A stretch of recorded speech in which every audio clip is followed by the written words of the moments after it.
दादी जी आप सबके आकर्षण में यहाँ पहुंच गए। वैसे ऊपर विदेश के भाई बहने बहुत आए हुए हैं, तो लगभग 100 भाई बहने ऊपर से 2-3 बसेस भर के नीचे आई, क्योंकि दादी जी आज जयपुर में, अजमेर में होती, टर्की में वहां जाएंगे, वो दुबई साइड में जाना है उनको, और वहां बहुत बड़े बड़े प्रोग्राम्स हैं। लेकिन दादी ने ऐसा कहा कि सतगुरुवार जब होता है तो मैं ना मिलूं क्लास से, ये नहीं हो सकता है। इसलिए मुझे यहाँ आए हुए बाबा के अनमोल रत्नों से जरूर मिलना है। तो हमने कहा कि आपकी, इसका मतलब है कि आप में बहुत ज्यादा आकर्षण है, आप बड़ी विशेष आत्माएं हो जो यहाँ बैठी हैं। चाहे कोई आपको साधारण समझे, समझने दो। हमेशा कहा गया है कि अपना स्वमान कभी ना तजो। कोई मुझे कह दे ये तो ऐसे ही हैं, उनको कहने तो वो उनका कहना है, लेकिन मैं तो बाबा की विशेष विश्व भर से चुनी हुई आत्मा हूं, और जरूर चुने हुए आत्मा थे, इसलिए अपने आदरणीय दादी जी को आपके प्रति इतना आकर्षण आया। कहा कि वहां अगर बड़े हॉल में जाऊंगी तो सब बड़ी दूर दूर हो जाएंगे, और दूर दूर से मिलना मुझे अच्छा नहीं लगता है। मैं चाहती हूं मेरे नजदीक हो तो मैं सबसे मिलूं। इसलिए आप सबको नजदीक नजदीक बुला रहे थे कि नजदीक होकर बैठो। और अभी लगभग 100 भाई बहन विदेश के बैठे हैं। दादी थोड़ी देर मिली हैं और गुलजार दादी जी को उनके साथ मिलने के लिए बिठा आई। परंतु दादी हमेशा जब भी यहां होते हैं तो सतगुरुवार में लंदन में क्लास जरूर कराते। तो अभी उनकी क्लास का टाइम वहां हो गया। आप समझ सकते हैं कि लगभग 95 साल की दादी जी की आयु है। लेकिन मैं दादी के पास 10:30 बजे गई, अभी तक दादी को स्नान करने की फुर्सत नहीं मिली थी। और अभी स्नान करने जा ही रही थी, कहा कि मैं जल्दी से जाती हूं, तो इतने में 10 भाई बहने आए। कहा दादी हमारी फ्लाइट का टाइम है, हमको अभी यहां से अहमदाबाद जाना है, नहीं तो फ्लाइट में लेट हो जाएंगे। दादी ने पुनः अपना पहना और फिर उनके पास जाकर बैठ गई। तो ये पता चलता है कि अथक सेवाधारी इन दादियों ने इस यज्ञ को कहां से कहां लेकर आई। आप सोचिए, ये यज्ञ आज इतना फलीभूत हो रहा है, दिनों दिन इसके सेवा स्थल बढ़ते चले जा रहे हैं। इसमें हमारी आदरणीय वो दादियां जिन्होंने प्रारंभ से इस यज्ञ में अपने त्याग के आधार से तपस्या को बढ़ाया, और तपस्या के आधार से इस वातावरण को श्रेष्ठ और शुद्ध करने में चारों तरफ सहयोग दिया। तो ऐसी आदरणीय दादियों के 2 क्षण 2 वचन सुनने के लिए भी सभी लालियत हो जाते हैं। तो मैं घेरने के लिए से मना कर रही थी, क्योंकि आप समझ सकते विदेश का कुछ वातावरण ऐसा होता है कि वहां मिलते जरूर हैं लेकिन रॉयल्टी होती है, और यहां मिलते हुए सारी रॉयल्टी भूल जाते हैं, भावना में डूब जाते हैं। अगर उनको हो सके तो वो निकलने भी ना दे। इसलिए जब यहां पर चारों तरफ भाई ऐसे खड़े हो जाते हैं और जबरन करते हैं, माताएं भी तोड़ के भी उनका हाथ निकलने की कोशिश करती हैं, तो कई बार विदेशी भाई बहन पूछते हैं कि ये ऐसा क्यों करते। तो हम कहते हैं आपकी भावनाएं कम है, इनकी भावनाएं बहुत ज्यादा है। इसलिए ऐसा करते हैं, क्योंकि हम आपकी कभी ग्लानि तो नहीं कर सकते हैं कि इनकी भावनाओं को कंट्रोल नहीं कर पाते। आप में जरा भावना थोड़ी लिमिटेड है, इसलिए ऐसा होता है। बाढ़ आती है तो बाढ़ थोड़ी देखती है कि कोई बाउंड्री बनी हुई है, बाढ़ तो कूद कर चली जाती है। इनकी जो प्यार है उस प्यार में इनकी बाउंड्री नहीं है, ये कूद के भी चले जाते हैं। तो कोई बात नहीं, लेकिन कूदना चाहिए नहीं। वैसे वो तो मैं ऐसे कह रही, कहीं सचमुच ही आप समझो कूद के जाना, बाउंड्री क्रॉस कर सकते हैं, ये बात नहीं है। लेकिन वो तो एक पर्दा डालने के लिए ऐसा कहा जाता है, बाकी और कोई बात नहीं होती है। बाकी डिसिप्लिन बहुत बड़ी चीज होती है, क्योंकि बाबा दादी जी ने हम सबको एक आदेश दिया, और बाबा का बहुत समय से ये आदेश है, जितना हो सके अगर कोई ऐसा जरूरी कार्य नहीं है तो बाबा ने कहा हुआ है कि बच्चे कम से कम 4 घंटा तो योग कर लो, और सुबह 4 बजे से लेकर 8 बजे तक का टाइम वे हमारा अपना टाइम होता है। अब 4 बजे से ही मैं देखती हूं कई योग करके आएंगे, इतनी बातें करते जा रहे हैं जैसे सारा इतिहास भूगोल आज ही उन्होंने खोल लेना है।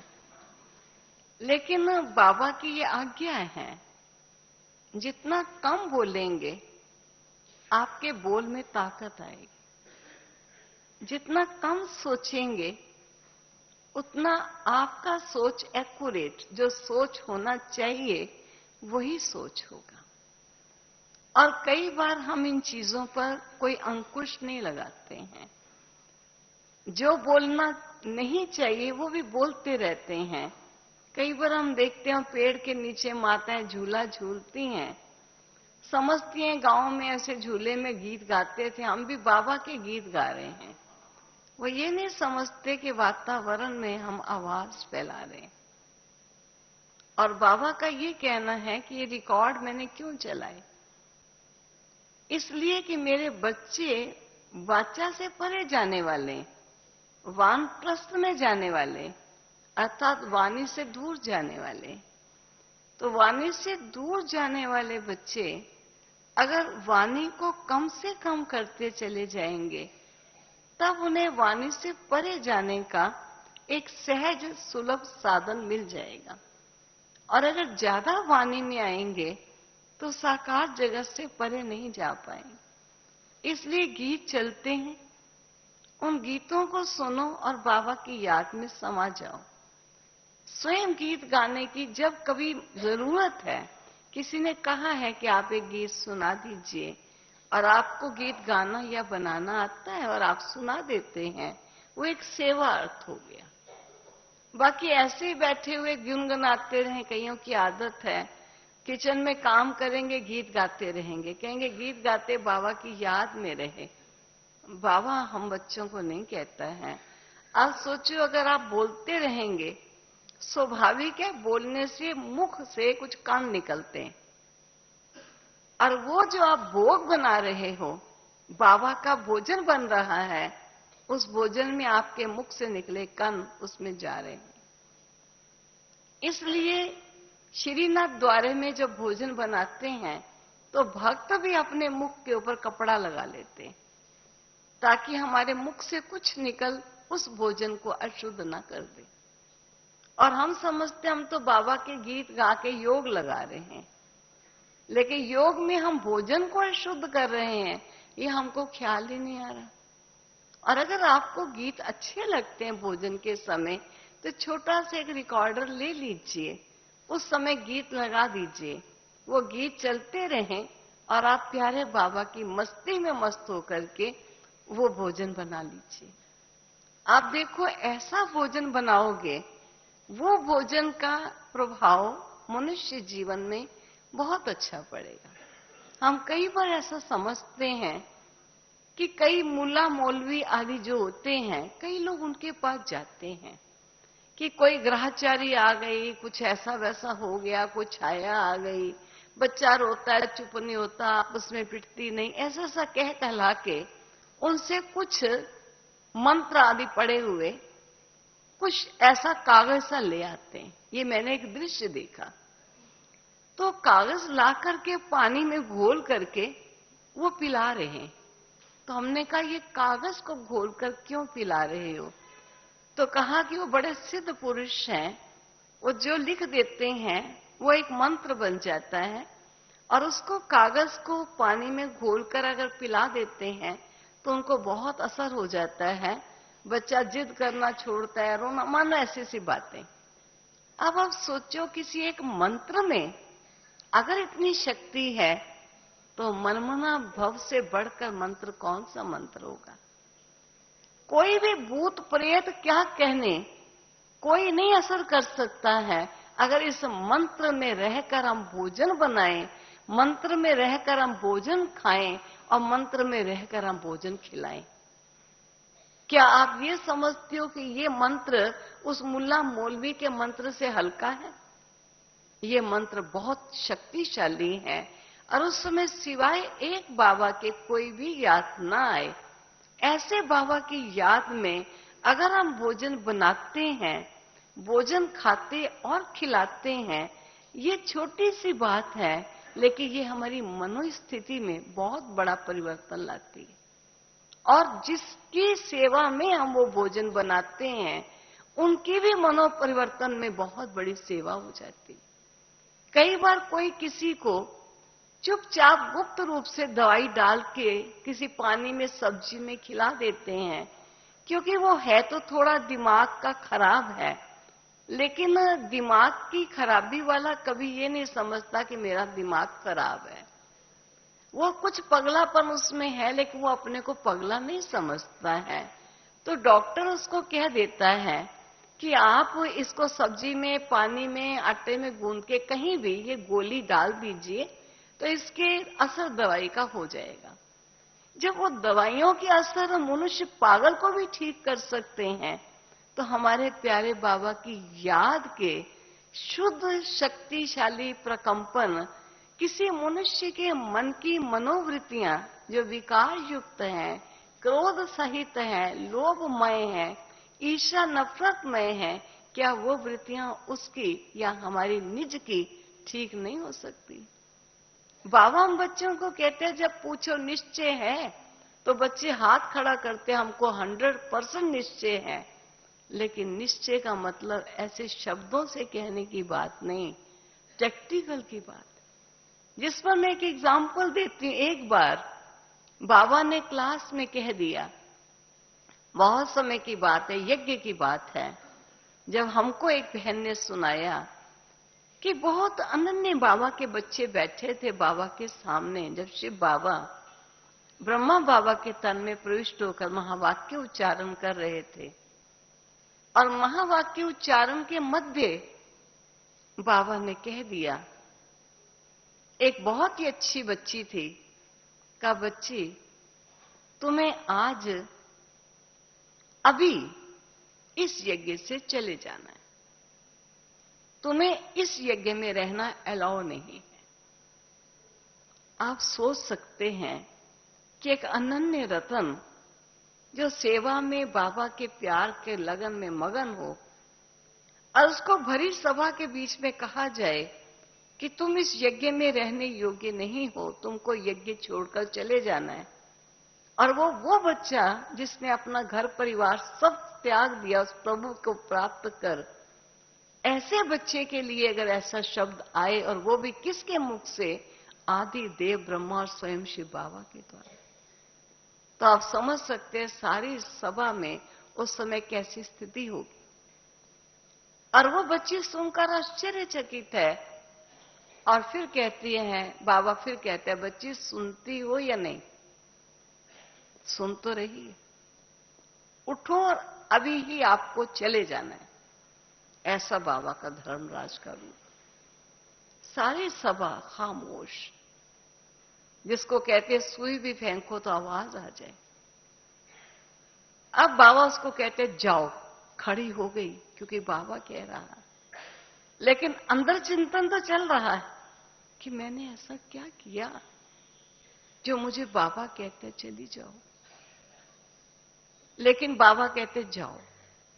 जा रही है धीरे धीरे कदमों में दरवाजे की तरफ, और सभी ऐसे बैठे जैसे कुछ हो गया। जब वो दरवाजे के नजदीक पहुंची, बाबा ने कहा बच्ची वापस आओ। बड़े धीमे धीमे आ रही है, उदास, पता नहीं अब क्या कहना है मुझे, निकलना तो कह दिया, अब अगला कौन सी बात है। कहा बच्ची आओ, और बड़े प्यार से कहते बैठो। खुशी से थोड़ी जान में जान आई। उसके तो आई हो ना आई हो, लेकिन सुनने वालों के तो आ गई, क्योंकि वो भी सब खामोश थे। बाबा ने कहा बच्चे, तुम बच्चे सुनाओ, जब बाबा ने ये कहा कि ये बच्ची चली जाए, तुम्हारे मन में क्या चल रहा था? कहा बाबा ये चल रहा था, ये कहां जाएगी। दूसरा कहते हैं बाबा ये तो बहुत अच्छी थी, हमने ऐसा कोई बात इसकी देखी नहीं, लेकिन आप उसे क्यों निकाल रहे हैं? ऐसी सी बातें कही। बाबा ने कहा बच्ची को, बच्ची तुम क्या सोच रही थी? बाबा कहां जाऊंगी, मेरा तो कोई ठिकाना भी नहीं। बाबा ने कहा आज तुम बच्चों का निश्चय का टेस्ट हुआ और बच्चे फेल हो गए। जब तुम कहते हो ज्ञान का सागर है बाबा, कल्याणकारी है बाबा, तो कल्याणकारी को नहीं मालूम कि इस बच्ची का इसमें कल्याण होगा या अकल्याण होगा? तुम बच्चों को ज्यादा मालूम है। ये बच्ची कहां जाएगी, इसका क्या होगा, क्या इस दाता को नहीं मालूम? ये तुम बच्चों को मालूम है कि कहां जाएगी। बच्चे कहना बड़ा सहज है, हमें निश्चय है। निश्चय की परख परीक्षा के समय होती है, परिस्थिति के समय स्थिति की चेकिंग होती है कि अब हमारी स्थिति उस परिस्थिति का मुकाबला करने में कितने तक तैयार हो सकी। हम कह देते हैं बाबा कौन है, कहते बाबा तो विघ्न विनाशक है, बाबा तो सर्वशक्तिवान है। आया कोई विघ्न? शक्ल तो देखो, आज क्या बात हुई, जैसे सारी किश्ती डूब गई आज। कहते दीदी जी आपको क्या मालूम क्या हुआ, हमारे यहां बहुत ऐसा। बाबा याद है? कहते बाबा तो याद ही है बाबा तो याद ही है, वो तो परमानेंट हो चुका है। लेकिन सचमुच अगर बाबा विघ्न विनाशक है और विघ्न आया है, मुझे बाबा ने साथ कहा है तू भी मास्टर विघ्न विनाशक है, तुझे जरूरत नहीं तो गणेश जी के मंदिर में जाके पूजन करके विघ्न विनाशक से प्रार्थना कर, विघ्न विनाश करवाने के लिए आराधना कर। लेकिन मैंने तुझे भी जन्म देते ही टाइटल दे दिया है, तू मास्टर है। अगर मैं दाता हूं तो तू मास्टर दाता है। इसलिए बच्चे ऐसे विघ्न के समय याद रखना मैं विघ्न विनाशक हूं। अब चेक करना वो विघ्न आपकी मनोस्थिति को विनाश कर रहा है, आपकी योग की कड़ी को विनाश कर रहा है, आपकी खुशी को विनाश कर रहा है, या आप विघ्न विनाशक बन उस स्थिति को बना कर रखने के लिए अपने जीवन को संपन्न बनाया हुआ है। अब आपको पता चले कि मैं विघ्न विनाशक हूं, रियली मैं हूं। विघ्न आया है, उसके लिए क्या करना है वो मैं सब कर रही हूं। जो उपाय करने हैं, जो सहयोग लेना है, जो राय लेनी है, वो हम सब करेंगे। ऐसा नहीं कि हाथ पर हाथ रख के बैठ जाएंगे, मैं तो विघ्न विनाशक हूं, आने दो विघ्न। नहीं, ऐसा नहीं है। बाबा कहते पुरुषार्थ को कभी भूलो नहीं। पुरुषार्थ हर रूप से करना है, लेकिन पुरुषार्थ करते हुए याद रखना कि मैं कौन हूं और मेरा बाबा कौन, जिससे आपकी मनोस्थिति में परेशानी ना आए, आपकी योग की स्थिति विस्मृत ना हो जाए, बाबा आपकी नजरों से दूर ना हट जाए। अगर योग युक्त स्थिति रहेगी और अगर आपकी स्थिति श्रेष्ठ बनी रहेगी ऐसे समय पर भी, तो बच्चे विघ्न आएगा जरूर, लेकिन विघ्न सदा काल के लिए नहीं होता है। कई कर्मों के कई हिसाब किताब इतने कड़े होते हैं कि वो विघ्न रूप आकर भी चुकतू होने होते। वो ऐसे चुकतू नहीं हो पा रहे हैं क्योंकि विघ्न आपका हिसाब किताब ज्यादा है, कड़ा है और बहुत समय का काफी बोझा है। वो कोई विघ्न आकर भी वो मुझे थोड़ा कष्ट पहुंचाकर भी वो चला जाएगा, लेकिन जिस स्थिति को मैंने बनाया है, निर्माण किया है, उसको मुझे नाश नहीं होने देना है। इस बात का उस समय हम ख्याल रखें। कई बार हम इन बातों को विस्मृत हो जाते हैं। बाबा सर्वशक्तिवान है, मैं मास्टर सर्वशक्तिवान हूं। पहले मास्टर अपनी स्थिति का तो निर्माण करे। हम दूसरी चीजों के निर्माण सोचने लगते हैं, लेकिन अपनी स्थिति का निर्माण विस्मृत हो जाते हैं। और बाबा बच्चों को कहता है, बच्चे निश्चय उसकी निशानी है, निश्चय बुद्धि बच्चा सदा निश्चिंत होगा। हम तो छोटी छोटी चिंता लगा लेते हैं, क्यों हमारे चेहरे पर वो रौनक वो रूहानगी नहीं रहती। छोटी छोटी बातें परिवार में, व्यवहार में, व्यापार में छोटी छोटी बातें आती हैं उतार चढ़ाव लाने वाली, चाहे वो अलौकिक जीवन में है या लौकिक जीवन में है, वो हमारी मनोस्थिति पर प्रभाव डाल जाती। इसलिए बाबा बच्चों को कहते हैं, आपका चेहरा और आपकी चलन सेवा करेगी। और चेहरा तब चलन सेवा करेगा जब चेहरे पर आई हुई परिस्थिति का प्रभाव न आएगा। क्योंकि हमें मालूम है कुछ हिसाब किताब मुझे योग से चुकत करने हैं, कुछ हिसाब किताब हमको भोग से चुकत करने हैं। लेकिन चुकत सब होने हैं क्योंकि बाबा स्वच्छ करके हमको अपने साथ ले जाने वाला है। आपने सुना है कितनी बड़ी बात आ जाए, लेकिन बाबा कहते हैं संशय ना आए। जिसका आप एक एग्जाम्पल किसी क्लास में सुन रहे थे, मैंने भी कहीं सुना यहीं पर ही, कि कैसे वो माता जब किचन में गई है और गैस इकट्ठी हो गई है सारी रसोई में, क्योंकि गैस खुली छूट गई, उसे मालूम नहीं था, और उसने माचिस लगाई और माचिस लगते ही वो गैस ने उसको पकड़ लिया और उसको जला दिया। सारे परिवार वालों को ये संकल्प है, दैवी परिवार और लौकिक परिवार, इसने अपनी जीवन की हड्डी हड्डी ईश्वर को दी है। पल पल और क्षण क्षण इन्होंने प्रभु को दिया है। ऐसे समय पर ईश्वर ने इनको मदद क्यों नहीं की? बाबा ने कहा, बाप की मदद बड़ी गुप्त है, शो करने वाली मदद नहीं है। बच्ची ने अपना सर्वस्व ईश्वर की सेवा में लगाया, यथाशक्ति योग लगाती, यथाशक्ति सर्विस करती रही, लेकिन बच्ची के पूर्व जन्मों के कर्मों के हिसाब किताब काफी कड़े अभी भी शेष थे। ये उसके हिसाब किताब एक थोक में चुकतू करने का तरीका मिल गया। पूरे ही चुकतू जल्दी से जल्दी चुकतू हो रहे। ये बच्ची योग से नहीं कर सकती थी, इतना योग इसका नहीं लग सकता था जो सारे चुकतू हो जाए। बच्चे, कोई भी परिस्थिति जब आपके अनुकूल होती है तो कहते हो बाबा तू बड़ा कल्याणकारी है, बाबा तू तो बड़ा ही मीठा और बड़ा प्यारा है। और जब कोई बात आपके अनुकूल ना हो, कहते बाबा को क्या याद करूं, बाबा भी तो नहीं सुनता, वो भी तो परिस्थिति आई है, वो भी तो मेरा मदद नहीं करता। बाबा कहते हैं, बाबा तो तुमने कह दिया, लेकिन स्थिति और परिस्थिति दोनों के समय तेरी स्थिति एक रस है। हम समझते हैं फायदे में बाबा है और नुकसान में बाबा को छोड़ो, जैसे भक्त लोग करता है। तो बाबा कहते तुम भक्त थोड़ी हो। अगर ये समझते हो कल्याण है, तो कोई भी परिस्थिति तेरे लिए जरूरी है। इसलिए बच्चे, इस परिस्थिति को फेस करना, मुकाबला करना। मैं तेरे साथ हूं, भूलना नहीं।